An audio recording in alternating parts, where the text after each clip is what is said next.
The Museum of Flight is taking it back to the basics and bringing out their vintage planes for the public to enjoy this Easter weekend. And that's where we'll find Weekend Today live reporter Megan Brantley. She's standing by this morning. What's going on out there at the Chattanooga Airport, Megan? Well, John Cole, we're having lots of fun out here. As you can see behind me, we've got some pretty cool planes that are out here. Now, with me, I have Peter O'Hare. He is with the Museum of Flight. Now, Peter, tell me a little bit about these planes. Both aircraft are combat veterans. They're T-28 Trojans, and they served in Vietnam. One's got battle damage on it, and the other one was sold for $1 in 1969 by the Navy, and it served in Honduras, where it took out an El Salvadorian P-51 over what was called the 100-Hour War, or the Soccer War. They sold it for $1. Unbelievable. Oh my goodness. Now, you were telling me earlier, these aircrafts have some war wounds on them. They do. The T-28 Bravo, which is to my right, it's actually got battle damage on it and patched bullet holes from small arms fire. It happened in Pleiku in Vietnam, and it was repaired at Da Nang, which is where it served for the rest of its time in Vietnam. Wow. Now, there's definitely a lot of history that back these planes, and you guys with the Museum of Flight, that's your main goal, is to educate the public. It's amazing. Since 2010, these guys have restored to flight 4 historically significant aircraft and raised about $20,000 for the Children's Hospital. And their mission is to increase the awareness of aviation through the flight of historic aircraft while supporting a local children's hospital. That's so great. Now, everyone here in the Chattanooga area is going to get an opportunity to ride in some of these historic aircrafts. Now, originally it was scheduled for today, but because of some bad weather coming out of Atlanta, it is being rescheduled for tomorrow at 1 o'clock. You will have the chance to ride in some Huey and Cobra helicopters. UH-1 Huey and the AH-1 Whiskey Super C model Sea Cobra. Wow, so definitely a lot of fun to be had. Now, you can still get tickets, is that correct for Sure this? Can. You can actually buy tickets right up until the time of the event, and for those that bought tickets in advance and can't make it because of the change, we can reschedule or refund. Just get a hold of us and we'll make sure we work it out. Perfect. Well, John Cole, you're going to definitely want to check back in with us in a little bit. We're going to climb up into these aircrafts and kind of give people a little bit of a sneak peek inside of them. Back to you. Looking forward to it, Megan. Thanks so much. After the break on Eyewitness News Weekend Today, Dave. In other news, of course, time to check back in with Megan Brantley. The Museum of Flight is taking it back to the basics and bringing out their vintage planes and helicopters for rides later on this weekend throughout the Easter weekend. So that's where we find Eyewitness News Weekend Today reporter Megan Brantley, who's standing by with a special guest this morning. Good morning, Megan.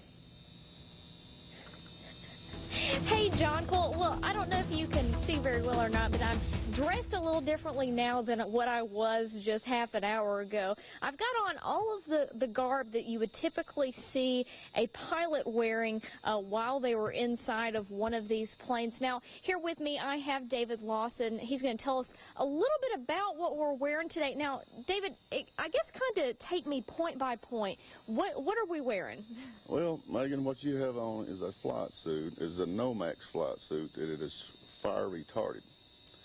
And that's something that we have to wear when we fly these warbirds because they have an old radial engines in them, and they're prone to catch fire at times that when you start them, especially when you start them.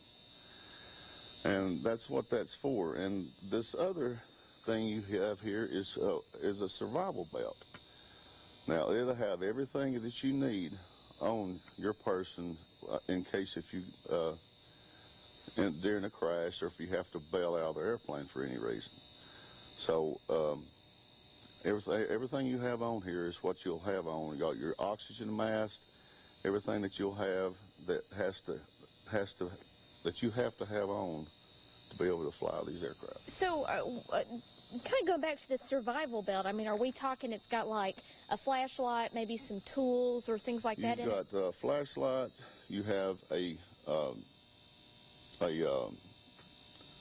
kit for your, medical kits, and you have a knife in there, and it's everything that you'll need for surviving in the woods for how long you might need to be. Well, and I guess the only thing, obviously we've got the helmet on too to protect our head, and I guess the only thing that I'm missing today is the actual parachute itself, right? Right, and you couldn't hold it up, so we didn't put it on you. Now, how much do those typically weigh? The parachute weighs about 70 pounds. Yep, you're probably right. I probably couldn't hold that. Well, now, just as a reminder to everyone that's watching this morning, they are going to be offering some helicopter rides in a Cobra and a Huey helicopter. I believe that's what that's called. Originally, it was going to be set for today. That is being moved to tomorrow at 1 o'clock in Hixson at the Dallas Bay Airport. So now, Jonkel, we're going to keep having a whole bunch of fun. You never know where we're going to pop up next inside this hangar, so you're going to definitely want to check back in with us in just a little while. Back to you. Megan, apparently where you're going to pop up or what you're going to be wearing, that was a pretty nice outfit you have on. All right, in other news, during the week of Easter, in lighter news, the Museum of Flight is taking it back to the basics and of bringing out their vintage helicopters and planes for people to ride this holiday weekend. Of course, that's where we'll find Eyewitness News Weekend Today live reporter Megan Brantley. She was donning a little bit different gear the last half hour, so let's see where she's at this morning. Good morning, Megan. Good morning, John Cole. Well, as you can see, I'm still in a little bit of a different wardrobe. I decided to, kick back and not wear the blazer and stuff today. But right now, I'm actually inside of one of these aircrafts. I figured that I'd give you guys kind of a closer look. Now, with me, I have Peter O'Hare. Now, Peter, tell me a little bit about all this stuff. I mean, you're showing me a checklist. It looks pretty hefty. What all's in this? Well, the checklist is what you use to operate the aircraft, and you always use a checklist to make sure that you're doing absolutely everything in order. You memorize the emergency procedures, but you go through the checklist for any of the normal procedures.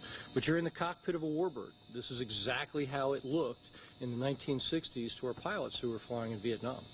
Wow. Now, you gave me this little, I guess, leg pad. It looks like there's a little bit of a map on it, some coordinates. Is this kind of like the directions? This is a knee board, and in here you've got the airport layout for Chattanooga, and behind that is a sectional.